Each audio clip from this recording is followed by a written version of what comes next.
Hello, I'm Alex Renneman with the Heads Up Podcast, and I'm here today with Shari Altergott with the CX Edge. Shari, thanks for joining us on the program. Thank you for having me. I'm very excited about today. Oh, me too. This is one of my favorite topics because I also think it's one of the topics that easily get missed when in this industry we talk about how we improve our businesses and how we improve offerings for our customers. And so, before we get to all that, though, I'd love to just have a quick background and your role and how you've gotten to where you are today. I actually started in the material handling industry over 20 years ago. When I started in the industry, I had never heard of material handling. I had never seen a forklift or conveyor or even a warehouse, and I had no idea what it was. I really started it as a job just to get experience, so when I finished my degree, I could get a real job someday. And like most people who started in this industry, it stuck for me. So I worked for a forklift equipment dealer outside of Chicago for 18 years. I started as the office assistant, and when I left, I was vice president of customer experience. Wow. I left that company in October of 2019 to start the CX Edge, which is essentially a marketing consulting firm focused specifically on the material handling industry. I thought at the time 2019 was the perfect time to start a business, not knowing that the world was going to implode on itself only a few months later. But like anything, I believe you kind of grow with the punches. It gave me more time to really develop the business, make more contacts. And 4 years later, we've run a pretty successful consulting agency. Yeah, wow. That's amazing. I mean, lots of things are amazing. Yeah, how many of us had all these plans for 2020? Ooh, we're gonna do, yeah. Oof. But so I'm interested. Wow, what a career! I mean, so you really were dedicated. You were in that company, and you grew from. That's amazing. What led you down the customer experience path, and how that is interrelated with this material handling space? So my background is sales, marketing, and business development. That really is my love. That was my focus. The term customer experience has been around for a while, but I really think in the last 10 years, it's become more of a part of our vernacular, is brought up at more meetings. And I believe one of marketing's primary responsibilities is to take complicated things and make them really easy to understand. So I kind of went out on this mission to really define for our company at the time, what is customer experience? Because unless you know what it is, you're never going to do anything about it. Unless you know how to measure it, you're never going to improve it. Unless you know where you are, you're never going to do anything to change. And to me, all of that starts with definition. So I really focus a lot of time on understanding what the customer experience meant through interviews, through surveys, through research, because you can look up the customer experience online and you can find 10 million different things that will tell you what it is.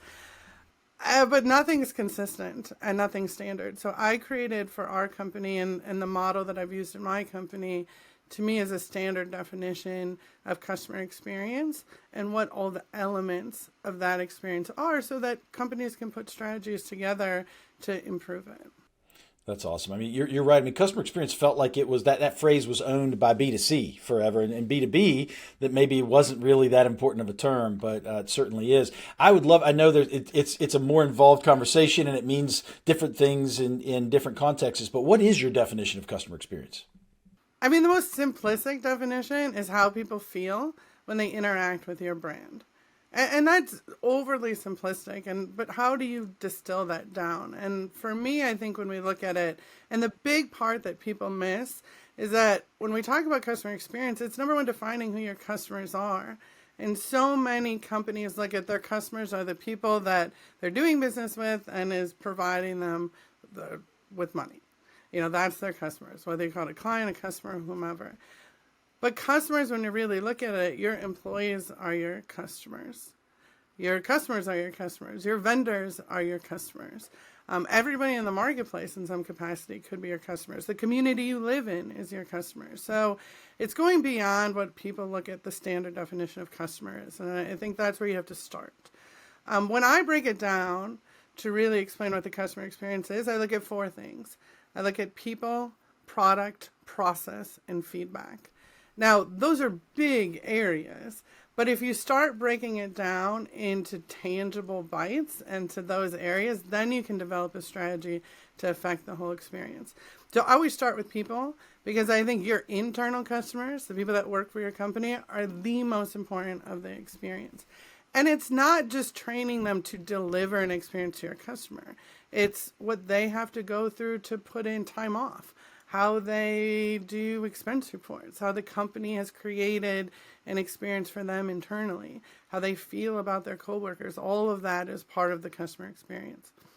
When you get in the product side, that to me would be more of the traditional marketing that people are more familiar with. So how you communicate online, how people find you, what your messaging is like, what your brand feels like, all of those traditional marketing elements. Process kind of goes back to how people are dealing with their company. Is it easy to pay invoices? I've worked with companies that it's not easy to pay invoices. Is it easy to get a hold of somebody? I've called many companies where I call and I just get a recording every time and have to wait for somebody to call me back. Is it easy to find information? Is it easy for people to submit information? Do you have, my last company I worked at, I started recording all of the systems I used in a day.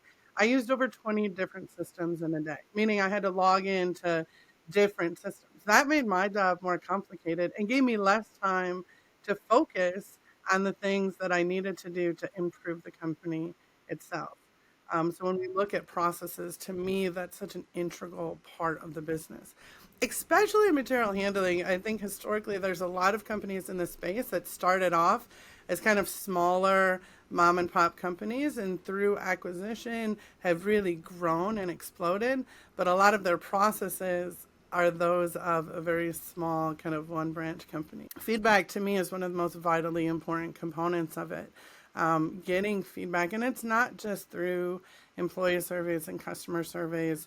There's other ways to get feedback because a lot of the times those are giving you such a small subset of data. But having a really good feedback approach allows you to continue to improve. So in a nutshell, that's how I kind of look at customer experience as people, product, process, and feedback. And then strategies within each one of those four areas. There you go. We wrap it up. It's that easy, right? Some of the things that are so simple, and that is simple when you frame it that way. I love the way you framed it. But it's really incredibly hard in some of the cases, and it's a great example. You talk about as companies grow, and we've seen that in this industry. Certainly in the last decade or so, the scale. You're right. It breaks processes. It can break people in that point as well. But I want to go back, and I want to talk some more about that in a minute. I want to go back, kind of the higher level thing. So if I'm right now, many of our listeners are supply chain professionals and material. Why is it important? Why is the customer experience so important, or can be strategically important to them in their market? Well, I think we all know as this industry has grown that competition is bigger than it ever has been. People are looking for, it used to be there were two colors of forklifts available. Either you like the gray ones or the red ones. And then some other colors came into the market. But people really had this personal preference. And a lot of times there was only one dealer in your area. So whether they were a great company to deal with or not, that's the company you had to buy from. And that's everything in material handling. There were only a very few companies that were offering, especially when we got into automation in the beginning, very few companies that you could even buy from. So the need for customer experience wasn't as great because the marketplace didn't have a lot of options of who to go to.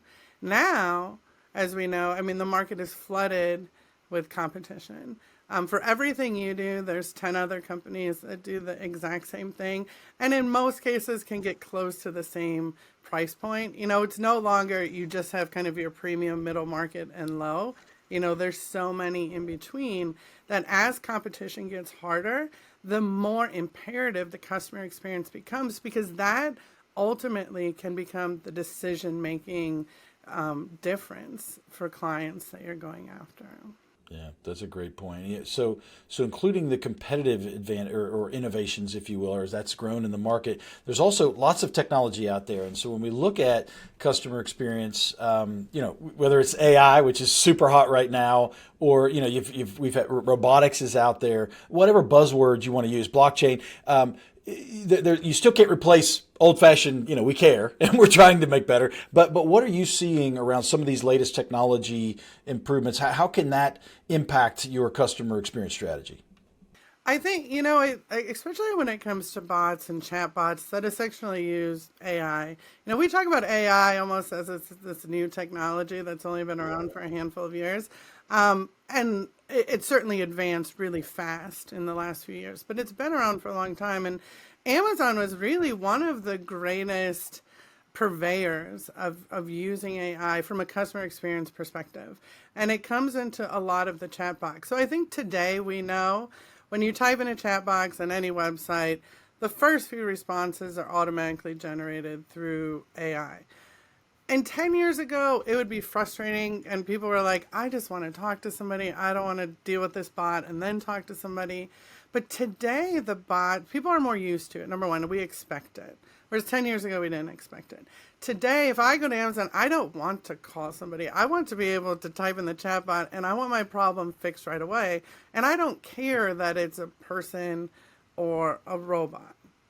I just want it fixed. And I think as a society, we've come to accept that more, that the robots have gotten a lot smarter, that they can solve my problem much faster than a human in a lot of cases.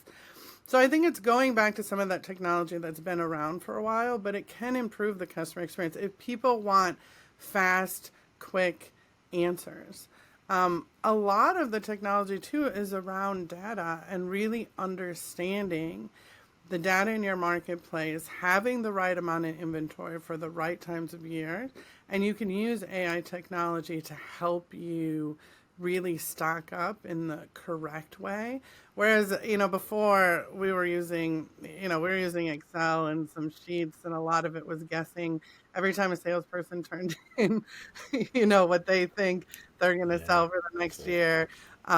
You took that and then divided it by like 5, to really come to an answer. Now there's so much technology around data that allows us to serve our customers better. I'll give you an example, even Amazon. I'll go back to Amazon just because I think they're one of the greatest examples of really using even data as it relates to AI.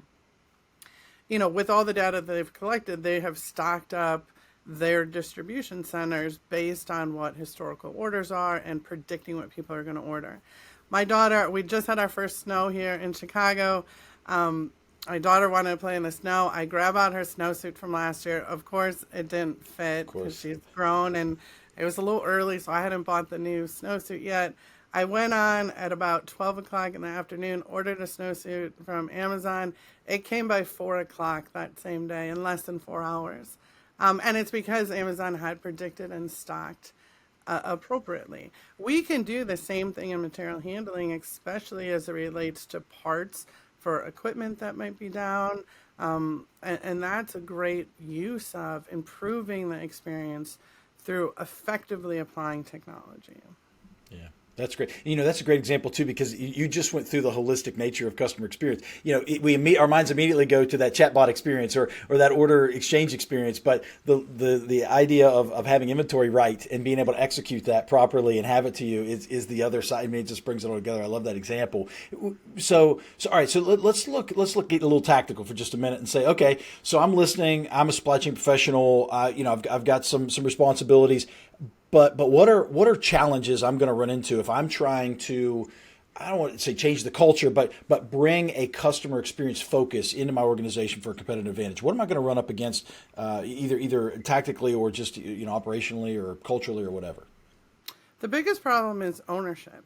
I think that we have this idea, and I do believe, everybody owns the customer experience. Well, if everybody owns the customer experience, then essentially nobody owns the customer experience. I don't believe in customer experience committees because committees typically aren't effective. Somebody has to own it. My belief is that it's owned under marketing, because I think traditionally, if you look at what marketing's role is essentially to drive revenue. Customer experience is the ultimate way to drive revenue. And I, in my belief, marketing owns it. And then there's dotted lines responsibility, especially as it gets into some of the employee stuff, some of the process stuff. But somebody has to own it. And, it's the cliche of course, leadership has to be invested in it. But leadership, the president of a company can't necessarily own customer experience from a tactical day to day. And the biggest conflicts I've seen is nobody owns it. They want to have, part of it goes over here, part of it goes over here. So I think that's one. And whether you believe it should be in marketing or some companies have created their own positions, either way is fine as long as somebody owns it and has the authority to execute it, is the other component of it. They need to have that authority. The second component really comes down to how do you measure it? And there isn't, there's software out there that will tell you how to measure it and will give you a net promoter score. Those, I think, to hang your hat on those and give yourself a pat on the back, I don't really believe is the most effective way. Now you go into a gas station and I check out and it says, how did this gas station do? 1 through 5 stars.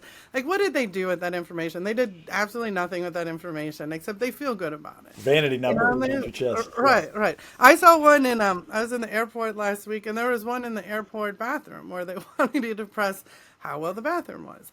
Again, that information goes into a black hole and nobody cares.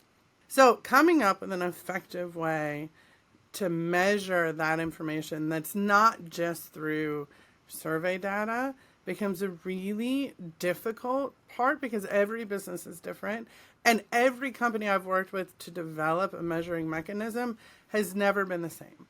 Because it depends on the systems you have. It depends on what's important to the company. There are things I believe that should be included, but sometimes that data, depending on the company, isn't as easy to get to. So I've worked with clients that it's been a year just to kind of create a baseline of data that then we can move forward and measure from. And I think those are the places you have to start before implementing any strategy is have an owner and develop a mechanism to measure it.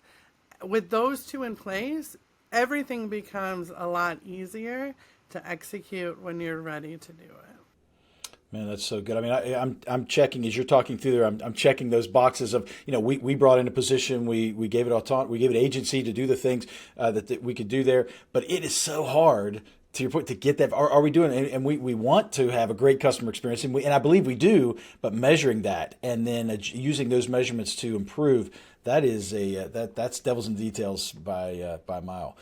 So let me ask you this then. So we talk about what are some of those challenges, and I know you used the Amazon example for a couple things of how they're using technology. But what's a good example where a company maybe again there aren't very many Amazons in the world, but there are lots of listeners here today that may have various sizes of companies and organizations.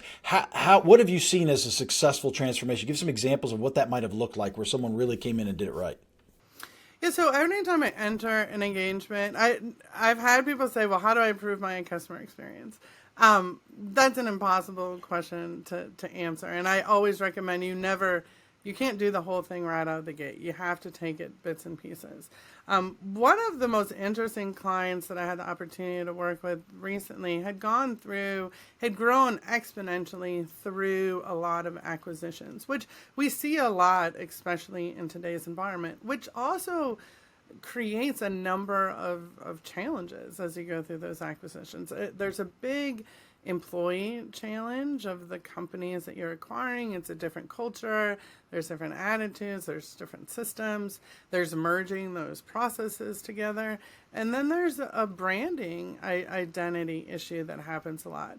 So I've seen this company had acquired a bunch of companies around the United States and a few overseas, had kept the company name in the local regions that they acquired.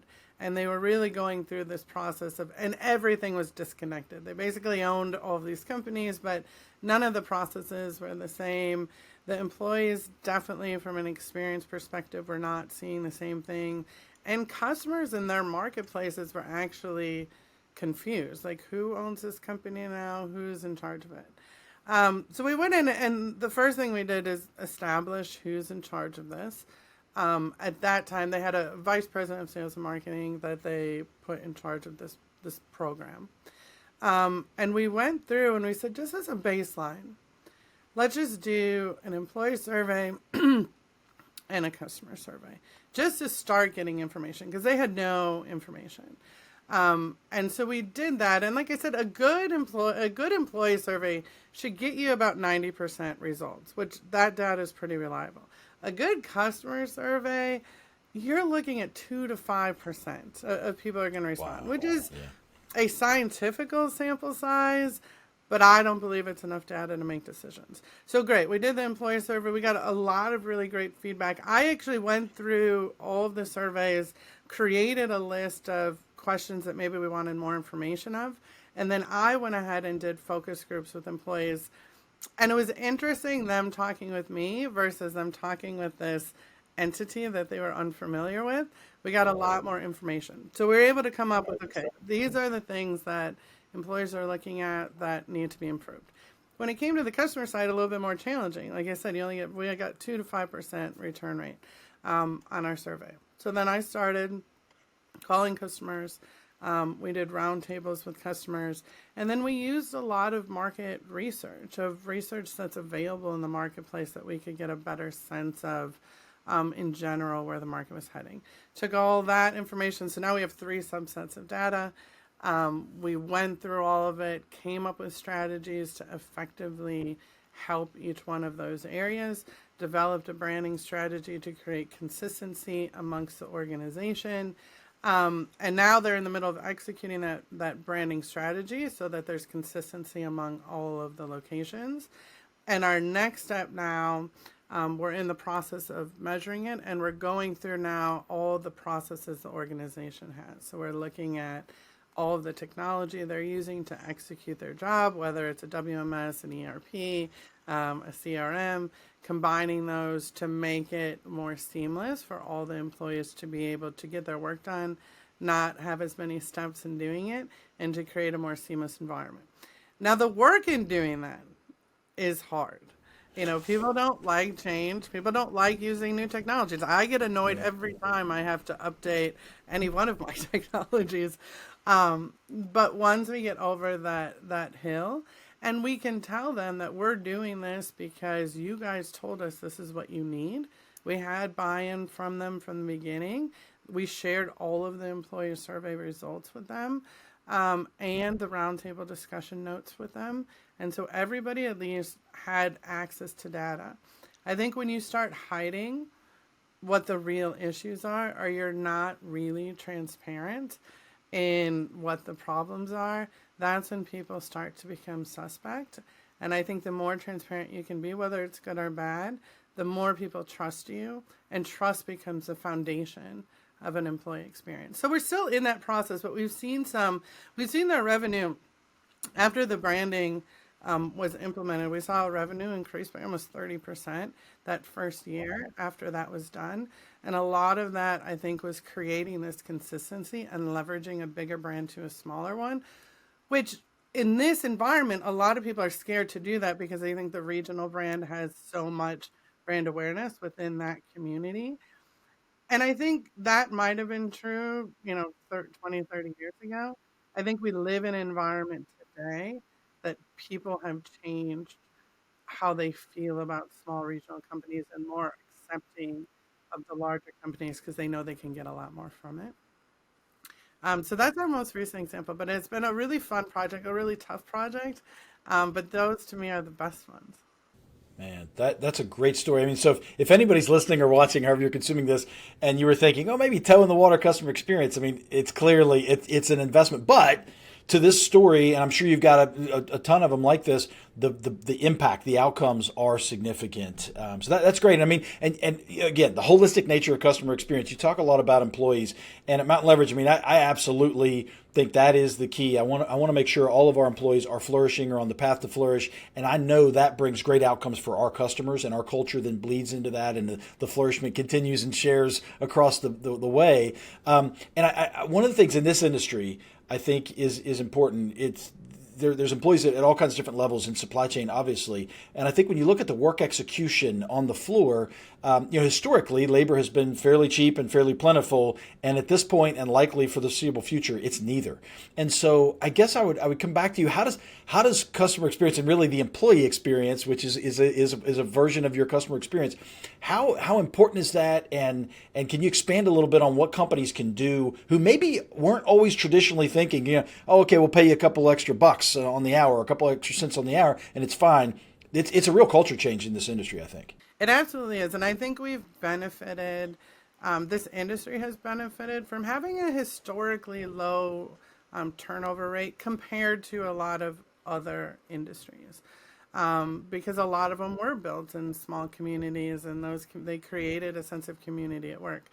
In today's environment, that's become a lot more challenging, and it's been heading that direction. But certainly, COVID kind of changed the game a little bit when you start adding in work from home or hybrid workers, because it used to be, you were all in a space and you really saw the people face to face that you were working with every day. And companies have struggled to want to go back to the old school mentality of working the 9 to 5. And they have noticed they're losing a lot of the people they've hired in the last few years when they hired them under pretexts of working from home or hybrid work. And now we're far enough out of it that companies are trying to push back a little bit and get back to almost, 2018, 2019 views. And so I think there is a way to do it. And sometimes it's a hard concept for you always hear the thing of, that my company is like my family. In today's environment, your company really isn't your family. Your company is your company. And to me, the real definition of customer experience is your emotional commitment to the company. My emotional commitment means that, I want to show up for my company and I want to show up for my team members and I want to be here, but they're also not my family. I still care about my husband and my daughter and my relatives more than I care about the company that I work for. And we used to live in this environment where people, dedicated their whole lives to a company almost at the fault of their own family. That has been a total generational shift. And I think some of the, I'll say, older generation mentality has been trying to pull back to that. And I think it's accepting what it is today. The nature has changed. Employees want to feel that the company cares about them, but they also don't they don't want to do happy hours every week. They don't necessarily want to do Christmas parties all of the time. And not that there's anything wrong in doing that, and every company is different. But it's also, you can't force people to be together if that's not the experience that they want. So I think it's coming up with a new definition of what the experience is for your company and not pushing what you believe the experience should be for your team members. Man, I think that's so insightful. The employee mindset has certainly changed generationally, and I firmly believe, and we've really tried to create this with deliberate effort here at Mountain Leverage. I think the company mindset has to change. It's things have to be instead of just we'll try to do things to placate you as an employee, or we'll try to do things to please you as a company. It's a unit, it's a working unit, and it's a team. And I hear the family stuff, and we even hear it inside our company because people love working here and love each other and all that, and that's great, and you want that. But I don't. It's certainly still a team. We're about it. We're about an objective and working together, and I think that can still be great. It's just different than maybe historically what things have been. I just saw a few weeks ago you were MC of the Women in Industry Conference, and what a great honor! That's awesome, and I want to dig into that a little bit because, as you know, this industry predominantly male. And I firmly believe, and I'm not pandering, I firmly believe there's an advantage in having a diverse workforce, and certainly including our female counterparts that bring a lot of great value. And I would love to just talk a little bit about that. We could probably spend an entire podcast, and maybe I would love to, on this subject, but I can't leave this one without at least just asking you some of, maybe address some of the, just some comments, some things that might be interesting to folks who are either males in a leadership position or females, for that matter, or females looking to grow in this industry. Yeah, thank you for bringing that up. It's certainly a big passion of mine. I've been hosting it's the Mahida Material and Mahida Women in Industry Conference. I think this was our seventh year, and I've emceed it since its inception. And this was the biggest year they ever had. We had over 200 women there. It sold out that we couldn't fit anymore in the room. And I remember one of the first ones we did, I think we had 30, 40 people. And to see some of those same people come back, but to see them bring people has been amazing. I will, in full disclosure, say that when I was first asked to host that convention, I wasn't overly excited about it. I had grown up in a male dominated world. I had very few, any women coworkers that I had were administrators. There was no women management. There was no women salespeople. There was no women technicians. So I did always kind of feel as an island on my own. And I kind of grew up in that environment of just like, kind of put your big girl panties on and get it done and don't complain. And when I first did it as a favor to Liz Richard, who was the CEO of Mahida.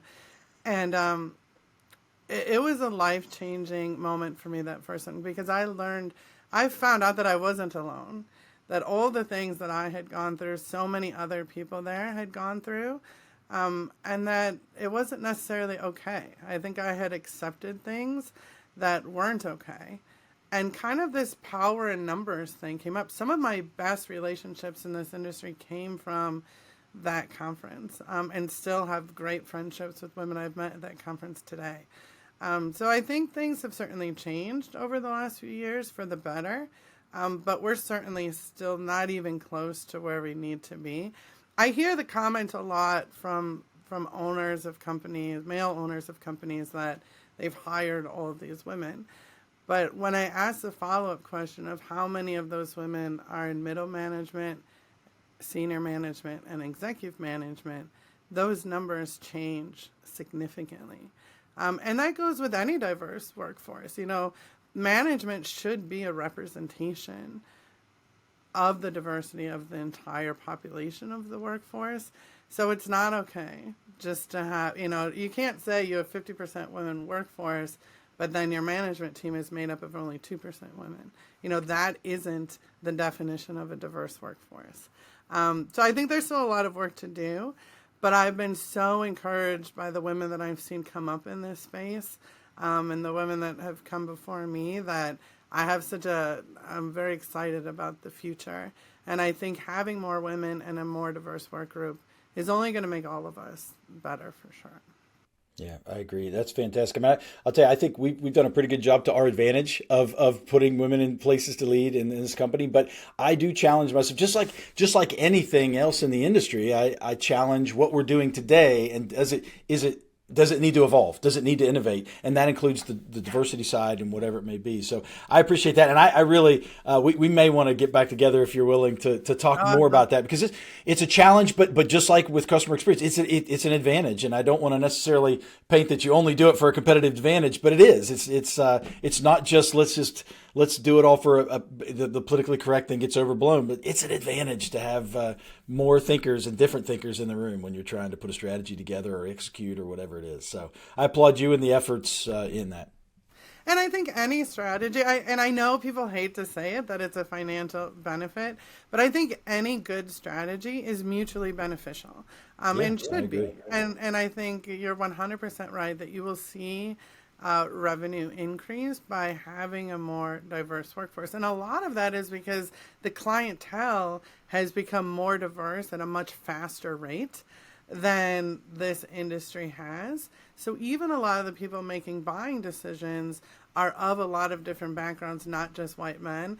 And if our industry hasn't changed at that same rate, you could easily be losing out of business. And when it goes back to that customer experience, having all those different vantage points from the employee perspective is really important when dealing with clients. Man, that is a fantastic point. I mean, you got to match, right? It's you got to evolve and innovate in a match. That's great. Hey, so now we're kind of closing out here. One of the things I love to ask. I mean, I value gratitude. I think it's a superpower to a certain degree, and we're in the holiday season. I'd love to ask you, not like it has to be the most, but for like, what are you most grateful for today? And I agree with you. I think gratitude is such an important component of the human experience. And I do go back a lot of times. My husband, for me to say 4 years ago that I was going to leave a vice president job to work in my basement and start this company from zero. And he never doubted it. And he said, you know what, you go for it, you do it, I got you. And he has, and he's never waned on his support. He's my biggest cheerleader, and I wouldn't be able to do this really without his support. So he's been able to give me the life that I've wanted through his support and dedication. So I would say today, that's probably what I'm most grateful for. That's awesome. I love that. That's great. Shari Altergott from the CSX Edge or CX Edge. I love to give our guests the last word on the program. So what is it you'd like to say to the guests before we close off here today? Well, first, thank you so much for having me. This has been a fantastic conversation. It's nice to be on the other side of a podcast sometimes. So this has been wonderful. Thank you for the opportunity. And I really encourage people as we look towards 2024 to really take stock in defining what the customer experience is, an actual definition of what the customer experience is for your organization, what you want it to be, how you're going to measure it, and who's going to own it. And then those will start to give you the tools to be able to execute it. It's a long-term strategy, and you're never gonna be wrong by starting sooner. Awesome. Shari Altergott, the CX Edge. Thank you for coming on. And listeners, thank you for listening to the Heads Up Podcast. Everyone have a great week, day, month, however you got in front of you, and hope business is good for you. Thanks.